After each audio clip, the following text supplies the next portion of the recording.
Hello, good evening. Egypt's President El-Sisi is highlighting Egypt's leadership in North African peace and security at the African Union Summit.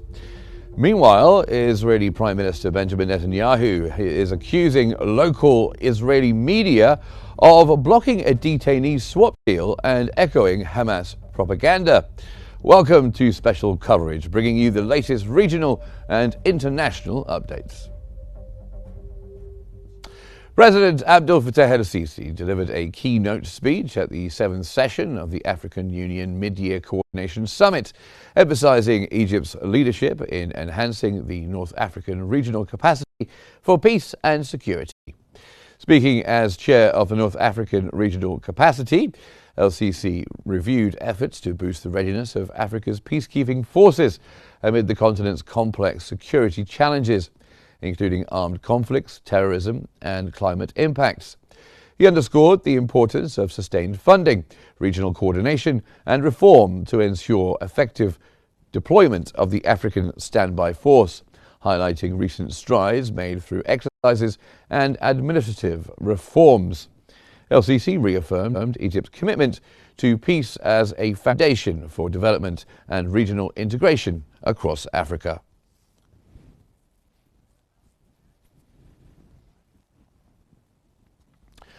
President Abdel Fattah el-Sisi has met with leaders from Mauritania, Gabon, Libya and Niger during the African Union Mid-Year Summit.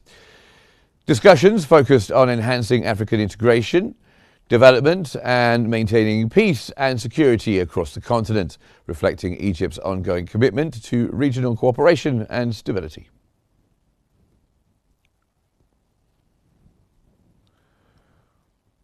Now from Cairo, we're joined by Mohammed Ezzaldine, who is the managing editor of Al Ahram.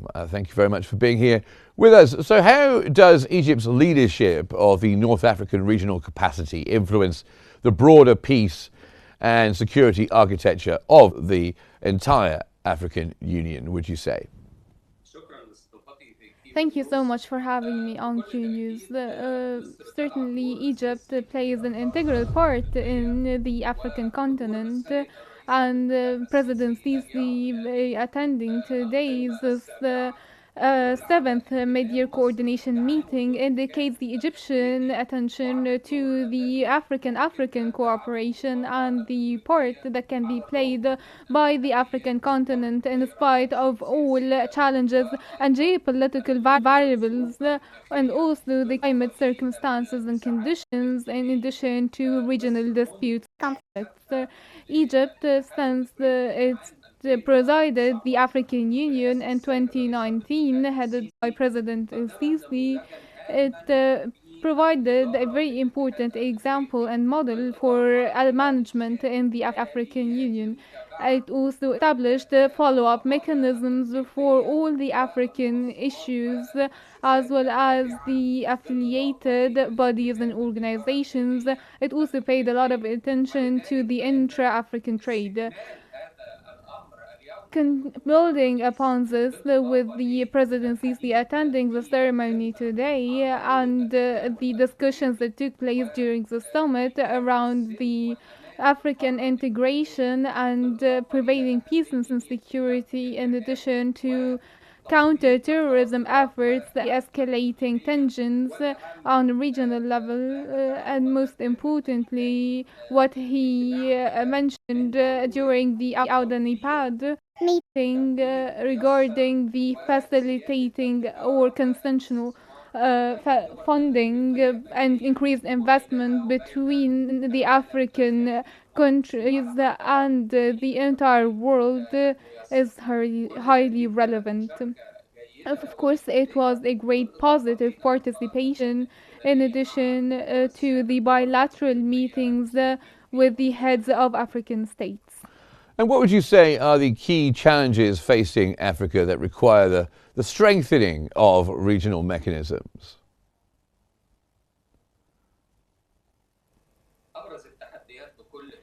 The most significant challenges include eradicating poverty and eliminating regional disputes and wars, and providing the funding to cope with the geopolitical variables. Most important of which is getting facilitated funding from the regional and international organizations, which was shed light on by President Sisi not only today or in other previous meetings, but since his very first speech before the United Nations General Assembly, when he mentioned that the African continent is not getting sufficient funding. And therefore, this issue persists still today, especially with the rising regional circumstances after the pandemic, the wars, climate change, and the conflicts in the Middle East. All of these challenges reflect negatively also the high inflation rates globally and the strength of the US dollar impacting the regional economies. Therefore, the sustainable development is the main point here after prevailing peace and security, putting an end for regional disputes. So how then important are the financial and administrative reforms for Africa's operational readiness and sustainability?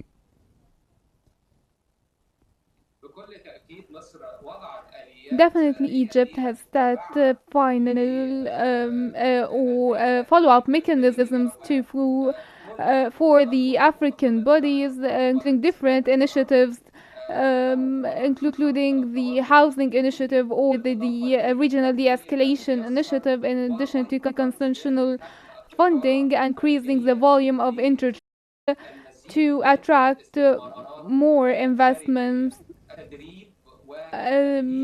qualification and rehabilitation. One of the main points adopted by Egypt under the directives of President Sisi to increase the efficiency of all employees and youth, especially in the African continent. Also, the initiatives to build upon and leverage the development project and the Egyptian reform move following after the hepatitis C elimination initiative and the development initiatives for social protection and eradicating poverty. Also, providing microfinancing for the vulnerable segments in society, in African societies, and transferring these experiences to African organizations at a government level or at a private sector level. There are development initiatives adopted by Egypt, and there are requests from several countries regarding the Egyptian successful experiences presented in the Decent Life Haya Karima initiative, establishing for the new republic, and which provides the benefits for all people segments and to preserve the environment in the framework of the green economy and circular economy frameworks. There is growing attention being directed to facilitated funding and paving the way for better funding terms, increasing the financial and the foreign direct investments, increasing the private sector engagement in the economic development process, whether across the African continent or in cooperation with other international organizations. Well, let's talk about conflict. Egypt has a focus on post-conflict reconstruction and development, doesn't it? How might those things complement Egypt's efforts in peacekeeping and also regional security initiatives?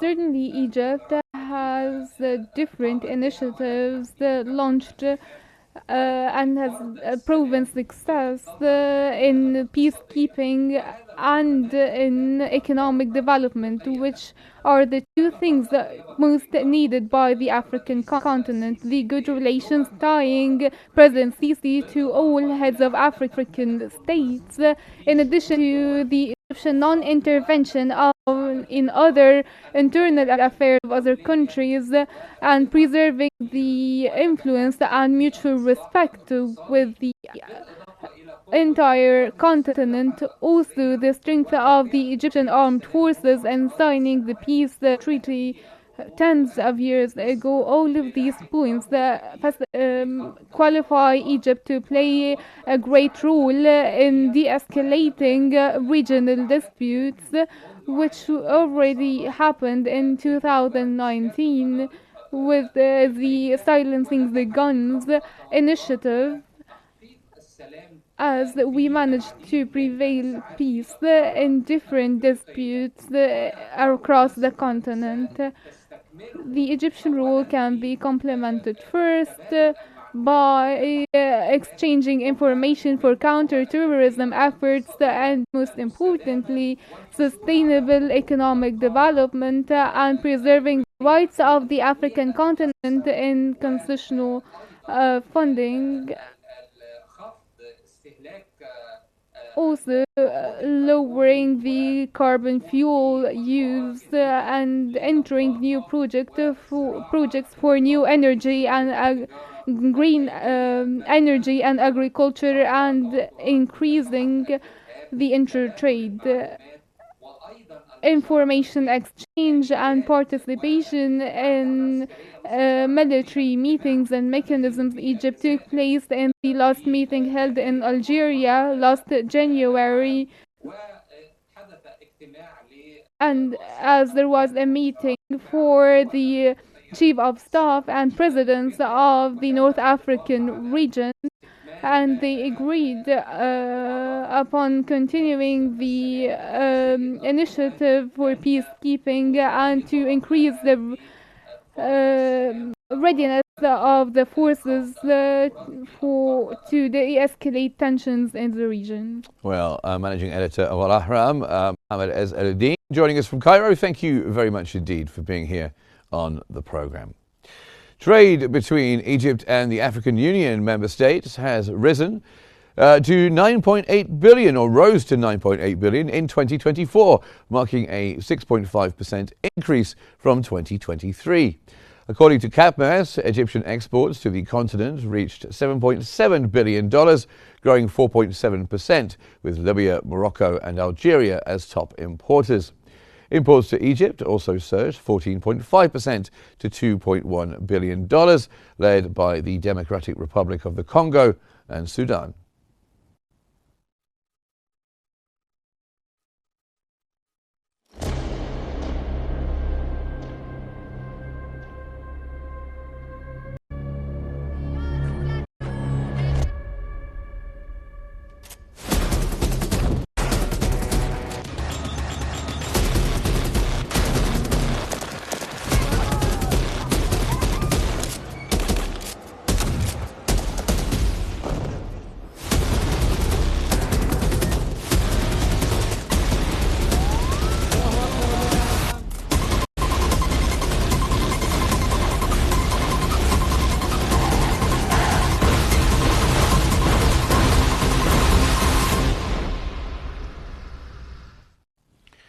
Israeli Prime Minister Benjamin Netanyahu has addressed recent media criticism, accusing Israeli media outlets of blocking efforts towards a detainees swap, and accuses them of echoing Hamas propaganda.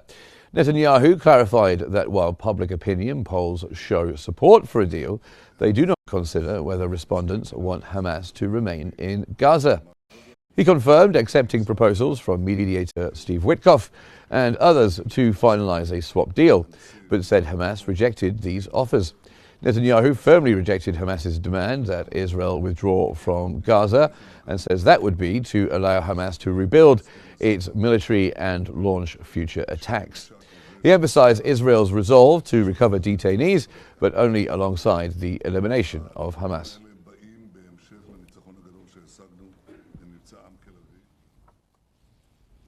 The Israeli Air Force reported carrying out 150 airstrikes across Gaza in the last 24 hours, targeting multiple areas amid ongoing conflict. In addition to the air raids, Israeli forces launched a ground attack in Beit Hanun, located in northern Gaza. Military operations also continue in Khan Yunis in the southern part of the Gaza Strip, with hostilities showing no sign of abating.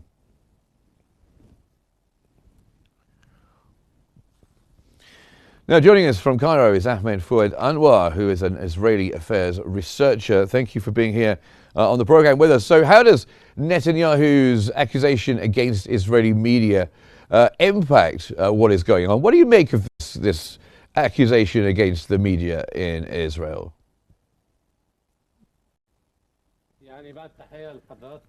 After greetings to you, of course, this is bankruptcy.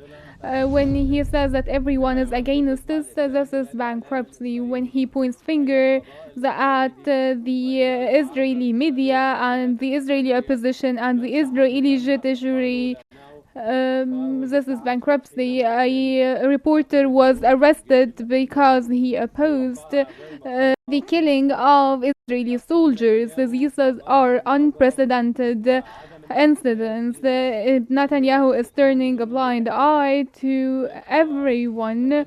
Now we see the staters committing violence against the Israeli soldiers. He turns a blind eye to all of this, but he points fingers at the media and the Israeli domestic opinion. Of course, this is all bankruptcy when he goes against all state institutions of being of hatred. He has this cliche of self-hatred, whether to Spain, to Turkey, to the Palestinian resistance, to everyone now the Israelis themselves. And what effect might Netanyahu's firm stance on not withdrawing from Gaza have on any progress in the negotiations?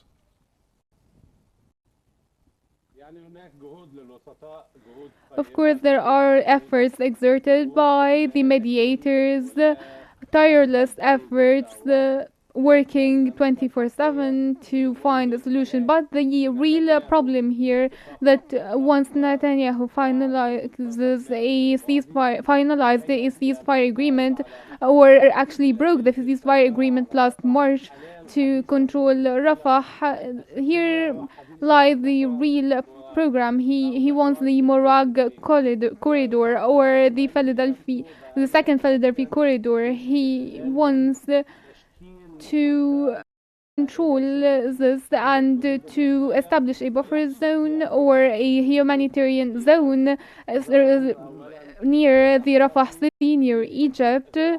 It's impractical and unlikable and will not be accepted to Egypt because it's a threat to our national security. I think the negotiations now are heading in the way of what can we convince Netanyahu of to give up his illusions.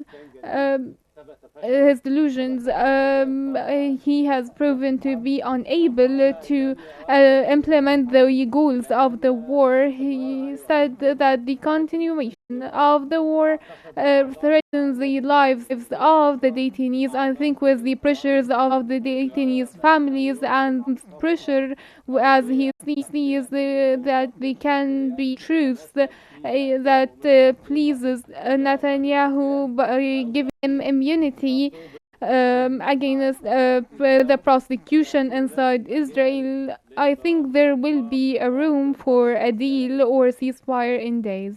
When it comes to the ongoing military actions, though, reportedly 150 airstrikes in the past 24 hours, is this going to push Hamas into making concessions? Is it meant to do that? Or is this going to stall any negotiations? What do you think?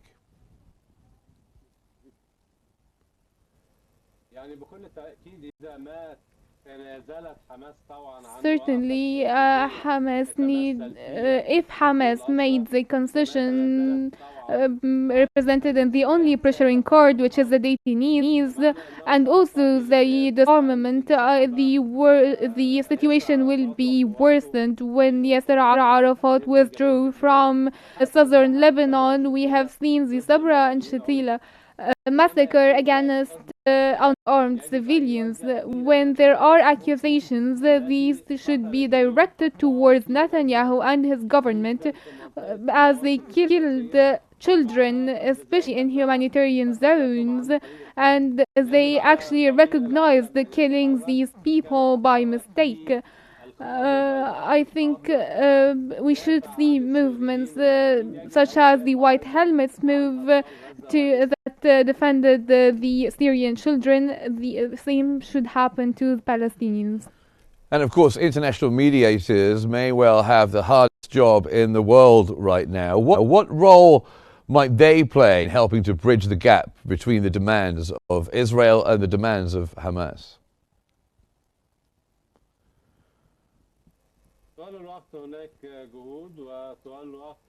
There are ongoing efforts, but the world shall talk to Israel with the language of interests.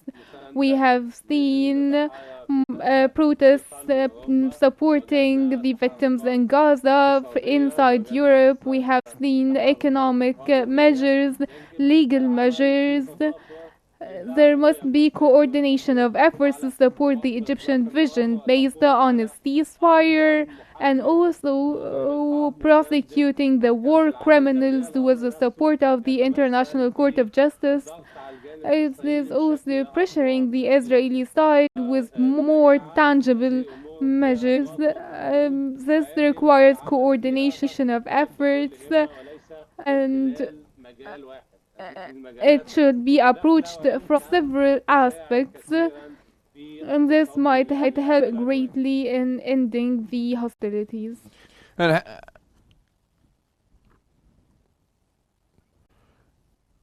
And how could the failure to finalize a detainees swap deal affect the political landscape? It's the main thing for Netanyahu, is it not? And is this going to be a reasonably simple thing to sort in the negotiations?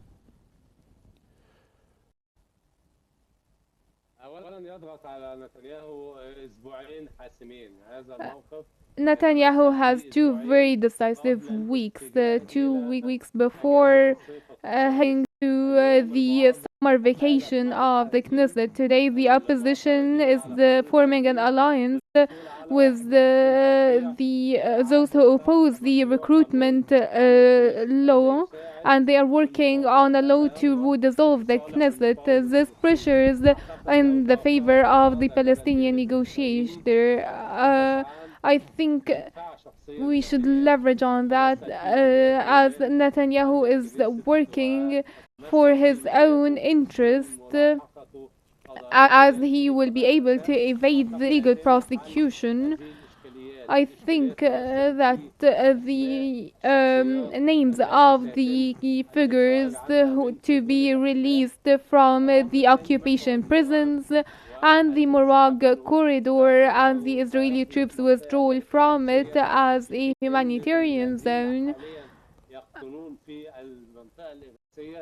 those are being killed now, are being killed by Israeli airstrikes. Well, thank you very much for joining us here on the program, Ahmed Fouad Anwar, who is a Israeli affairs researcher. Thank you very much for being here with us. Now, the International Committee of the Red Cross has announced that it received 132 wounded near aid distribution sites in Palestinian Rafah in southern Gaza. Since the establishment of these centres, the ICRC has treated over 3,400 injured and recorded 250 deaths. The ICRC described the situation in Gaza as unacceptable, with civilians enduring horrific conditions.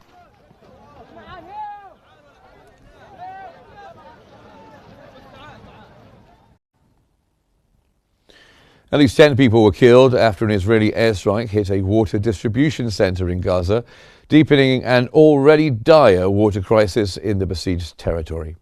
Most of Gaza City is now without running water, with municipal authorities saying ongoing attacks and unsafe conditions prevent repairs, mains and wells. The near-total fuel blockade since March 2nd is threatening to shut down desalination plants, sewage systems and water delivery trucks, possibly cutting off the last sources of clean water.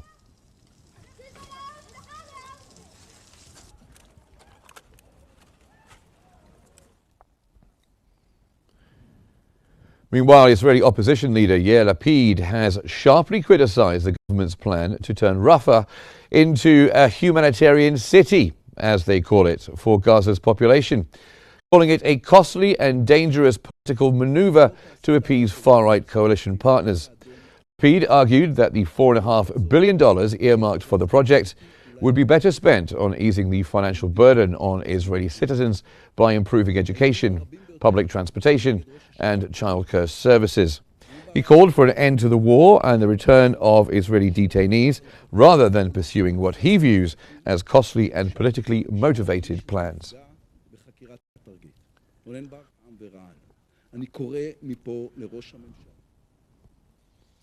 Fishermen in Gaza expressed alarm after the Israeli military reiterated a total ban on fishing, swimming and diving off the enclave's coast.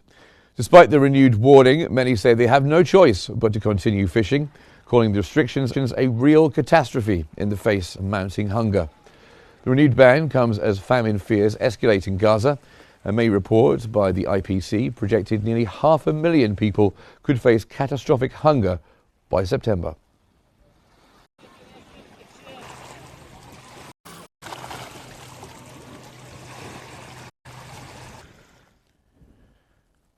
An Anwar clinic in Gaza has reported a sharp rise in malnutrition cases since March, when Israel tightened its siege and blocked all humanitarian aid to the agency. In a statement on X, Anwar said no aid deliveries have been allowed in since then, severely limiting access to essential medical and nutritional supplies. Despite the shortage, Anwar teams continue critical work on the ground, focusing on vulnerable groups, including children, through nutritional assessments and basic care.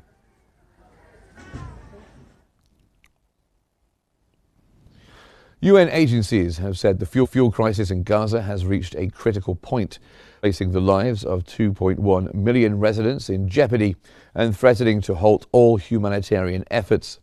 Fuel is the backbone of survival in Gaza, the statement read, warning that without it, hospitals, water systems, bakeries and ambulances will cease functioning.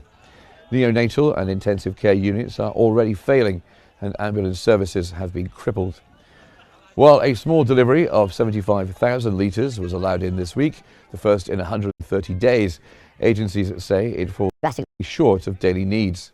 The UN reiterated its call for sustained fuel deliveries and unimpeded humanitarian access, warning that without immediate action, Gaza's humanitarian system is on the verge of total collapse.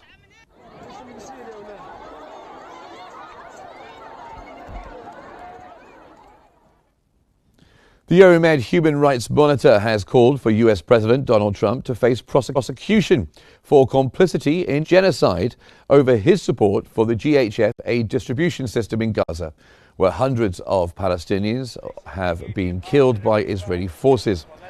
In a statement, the Geneva-based group urged international bodies to hold Trump accountable, citing testimony suggesting involvement of US private security contractors and Israeli soldiers in attacks on civilians at aid sites that began operating in late May. The group also accused Trump's administration of providing broad military, financial and diplomatic support to Israel's ongoing war in Gaza.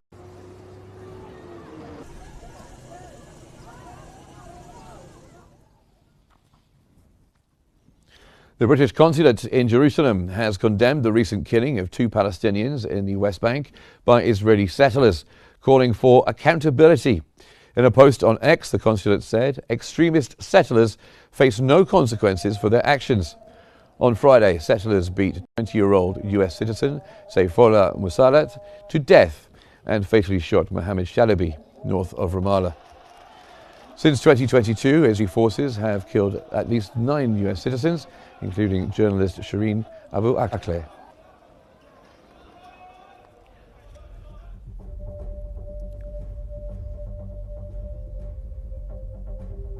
Well, that brings us to the end of our special coverage.